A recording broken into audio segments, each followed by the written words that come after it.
Hello dear students, मैं प्रवीण दुबे प्रगति institute के YouTube channel पर आप सबका स्वागत करता हूं।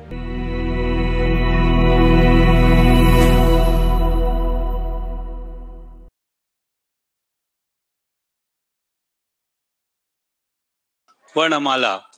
वर्णमाला में हम पढ़ रहे हैं अल्फाबेट। क्या पढ़ रहे हैं? अल्फाबेट।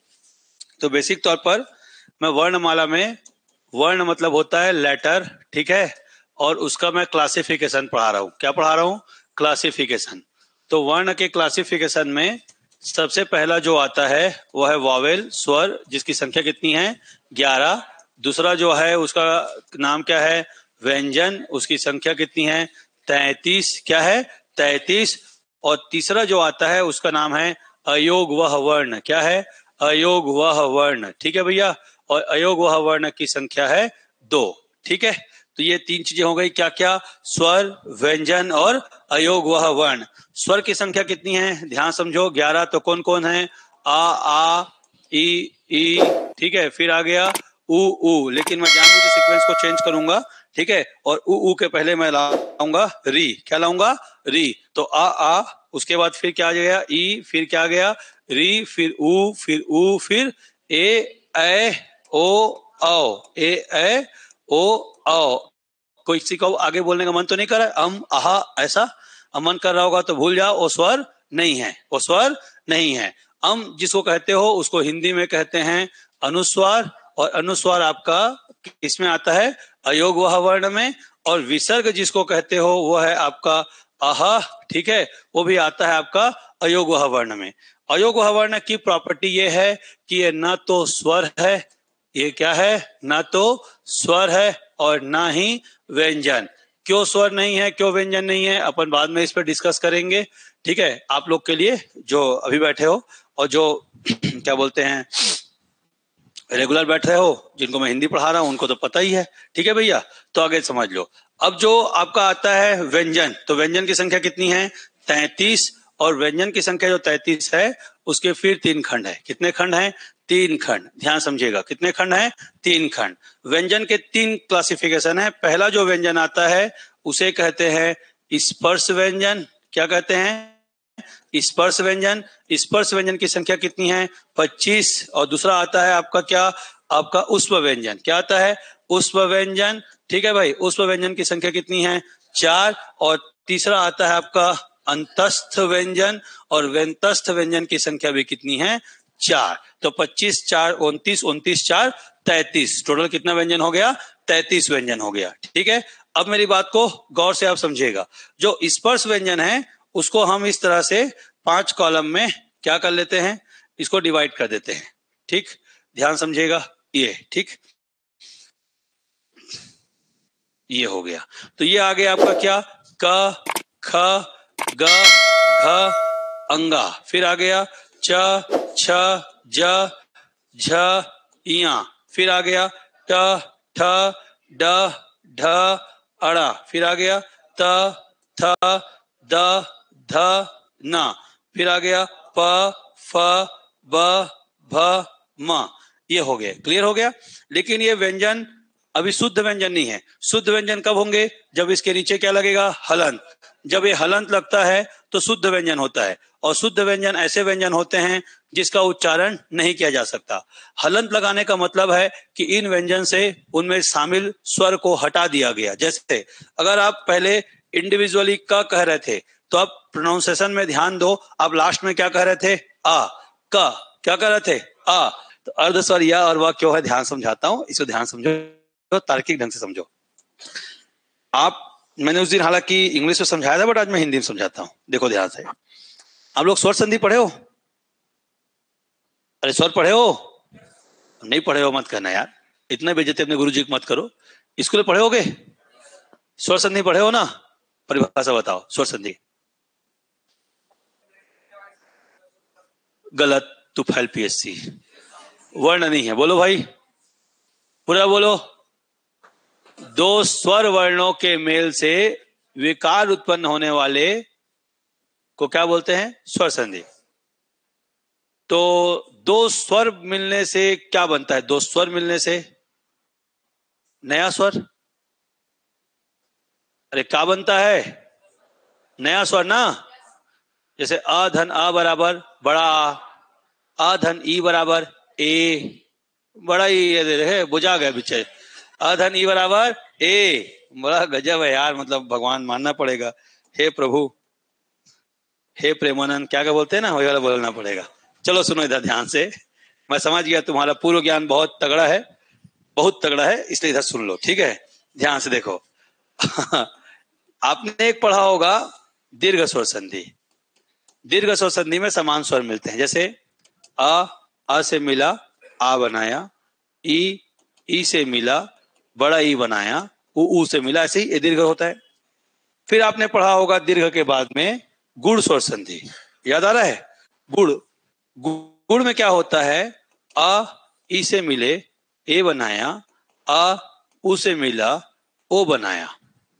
पर परिभाषा ध्यान दो, दो स्वरों के मेल से जो विकार उत्पन्न हो उसे दीर्घ, उसे स्वर संधि कहते हैं। पर दो स्वर के मिलने से स्वर ही बन रहा है, बन रहा है ना। आ ई मिला ए, पर ये क्या है? स्वर। आ उ मिला क्या बना? ओ, स्वर। फिर देखो तीसरा आता है विधि स्वर संधि। विधि स्वर संधि में आ मिला ए से और क्या बनाया? ए। आ मिला ओ से और क्या बनाया? ओ। देखो दो स्वर मिल रहे हैं और दो स्वर मिलने पर एक नया स्वर बना रहे हैं, पर हर कंडीशन में स्वर बन रहा है। पर आपके बीच में एक स्वर आता है यड़ स्वर संधि, जहां पर पहले ध्यान से दो, सब में आ पहले आया है। पर एक कंडीशन आता है जहां पर ई और ई पहले आता है और उसके बाद कोई भी स्वर आए, भिन्न स्वर। भिन्न स्वर का मतलब है ई को छोड़कर, बस ई नहीं आना चाहिए। यदि ई आएगा तो दीर्घ स्वर संधि हो जाएगा। ई धन ई बराबर बड़ा ई क्या हो जाएगा? दीर्घ। तो इसीलिए बोल रहे हैं कि ई के बाद कोई भिन्न स्वर आना चाहिए, बस ई नहीं आना चाहिए। ई आएगा तो दीर्घ हो जाएगा। तो जैसे देखो, यदि धन अपि, ये होता है यद्यपि, ये होता है। तोड़ के दिखाते हैं, ध्यान से देखो। यदि धन अपि, तोड़ते हैं, या आ द ई आ प ई, टूटा सही। संधि कितने में हो रहा है देखो, ई और आ में दो स्वर मिले, इतना को मिला के या, इतना को मिला के या, द को अपने की जगह जैसे का तैसा ले आओ, क्योंकि संधि तो द कर नहीं रहा है, संधि कौन कर रहा है? ई और आ। दो स्वर मिलकर या बना दिए, और यह स्वर है कि व्यंजन है? व्यंजन है। मतलब तुमने दो स्वर मिला के स्वर बनाना था, दो स्वर मिला के तुमने व्यंजन बना दिया, और पी को वापस ले आओ, यह है संधि। या अर्ध स्वर इसलिए यूज होता है क्योंकि या का निर्माण व्यंजन से नहीं, दो स्वरों के मिलने से होता है। जबकि नियम कहता है कि दो स्वर आपस में मिले तो स्वर बनाते हैं, पर यहां दो स्वर मिलके व्यंजन बना दिए, जिसका नाम क्या है? या। इसलिए या व्यंजन होने के बावजूद भी स्वर के समान यूज हो सकता है। क्लियर हो गया? मैंने पहले ही कहा या वह अर्ध स्वर है, हर कोई बताएगा क्यों है, यह बताने का जो ज्ञान है वो ऐसा आसान ज्ञान नहीं है। अगला, वधु धन आगमन। वधु धन आगमन, खैर ये कठिन हो जाएगा तुम्हारे लिए, छोड़ो, अभी तो लोग कांदा हो। सरल का उदाहरण देता हूं, क्या हो? कांदा। सुधन आगत, गजब। वसुधन आगमन में तो नहीं बोले थे कुछ भी, पर देखो तोड़ते हैं पहले। स धन उ, क्लियर है? धन आ, धन ग, धन आ, धन ता, धन अन। समझ में आगे नहीं आया? संधि किसके बीच हो रही है? उ धन आ, पक्का? दो स्वर मिले, अब इस स के नीचे हलंत लगा है, इसका मतलब उसमें कोई भी स्वर शामिल नहीं है, और जब कोई भी स्वर शामिल नहीं होता तो आधा होता है। क्या होता है? आधा। आप क को ऐसा लिखो या ऐसा लिखो, एक समान है। आप ऐसा लिखो या ऐसा लिखो, एक समान है। आप ना को ऐसा लिखो या ऐसा लिखो, एक समान है। तो स को ऐसा लिखो या ऐसा लिखो, एक समान है। क्लियर हो गया? तो हलंत लगा दो तो भी उसका मतलब एक होता है। तो हमने ऐसा लिखा, ऊ धन आ मिलके बन गया वाह। हालांकि इसको गलत तोड़े हम लोग, नियमता कैसे गलत तोड़े हैं समझाता हूं, फिर से सुधारता हूं। आ को 2 बार में तोड़ना था। आ कितने भागों में तोड़ना था? 2 भागों में। समझ में आ रहा है ना सबको? देखिए, तो सु का स धन उ, धन क्या हो गया? उ हो गया धन। आ 2 भागों में टूटेगा, आ धन आ धन, टूटा। संधि किसके बीच हो रही है? उ धन आ के बीच। तो स्व और उ और आ मिलके क्या बन गया? वाह। और ये आ गया क्या? आ, और फिर हो गया गत। ठीक है, हालांकि इसको ये नहीं लगाना है, ये वाला स्वागत। अब देखो, उ और आ से मिलने से क्या बन गया? वाह। और 2 स्वरों के मिलने से क्या बनना था? स्वर। पर बन क्या गया? व्यंजन। इसीलिए या और वह व्यंजन होने के बावजूद भी क्या कहलाते हैं? अर्ध स्वर, क्योंकि इनका निर्माण 2 स्वरों के मिलने से हुआ है। डाउट है कुछ या और वह के मामले में? पक्का? बहुत बारीकी से और धीरे से बताया हूं, सबको समझ में आया होगा। आगे बढ़ते हैं।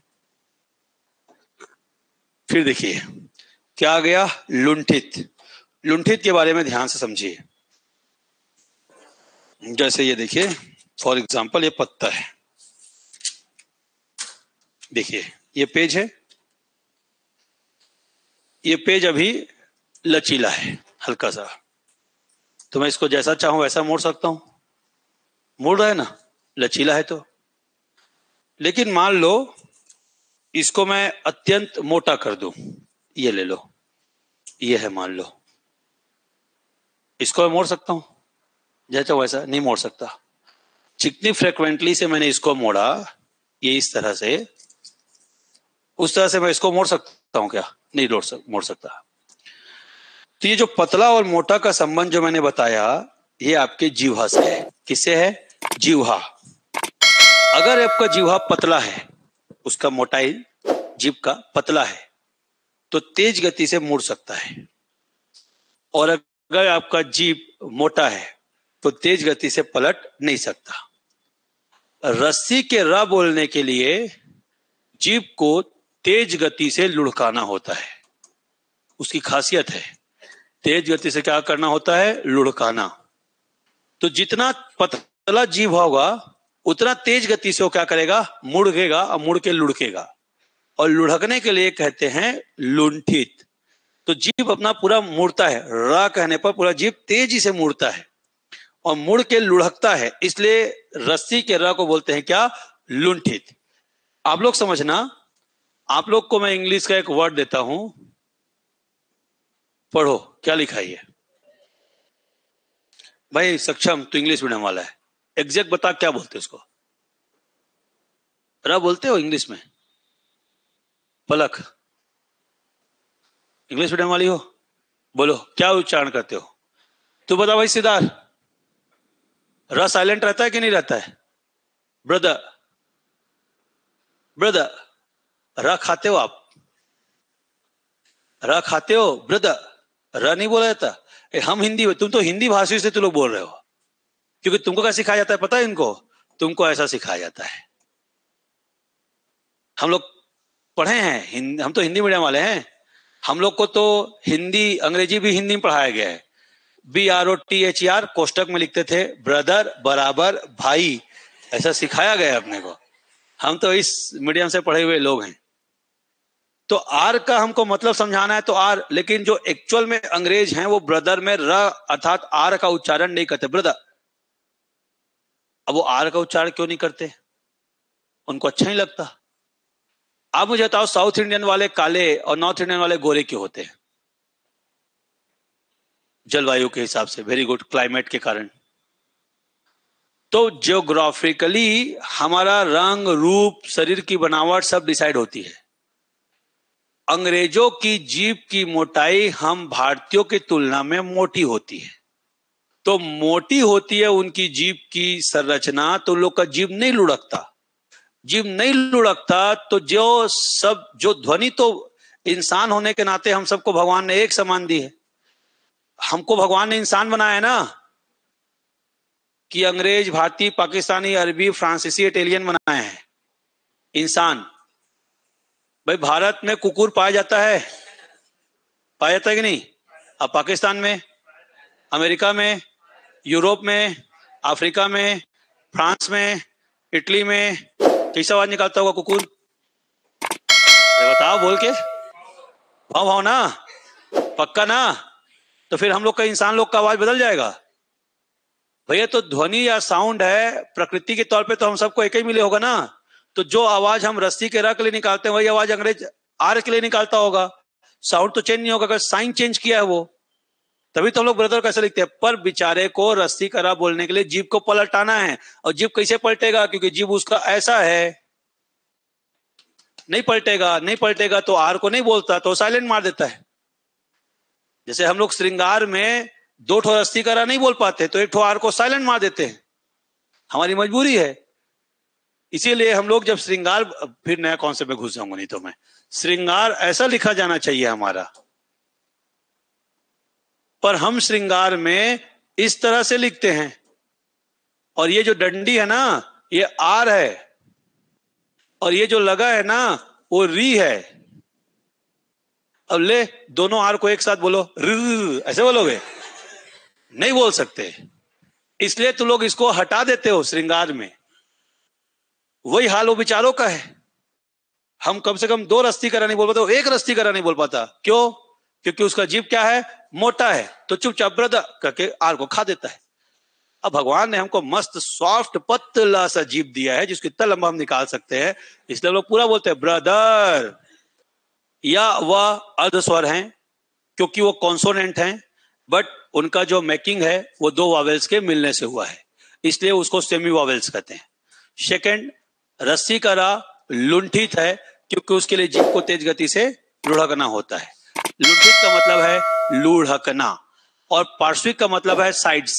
ठीक है, तो जब जीभ सामने आता है ल का प्रोनाउंसिएशन करने के लिए, तो बाजू से क्या निकलता है? सांस की पतली हवा, इसलिए बोलते हैं इसको क्या? पार्श्विक। क्या बोलते हैं? पार्श्विक। कोई डाउट है?